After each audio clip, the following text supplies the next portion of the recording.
Hi everybody, welcome to my class. My name is Veronica. I'm an artist here outside of Chicago, and today I'm going to show you how to create this awesome loose abstract landscape.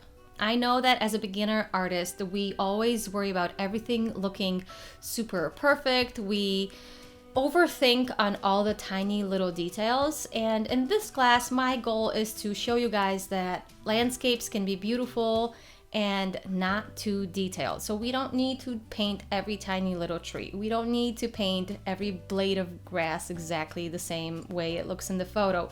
We can take a reference photo and have fun with it, play with the colors, play with the textures, and just have fun and just enjoy ourselves for the sake of the process, for the sake of loving to paint, instead of being super stressed about every tiny detail. So grab your supplies and head on over to the next video and let's begin.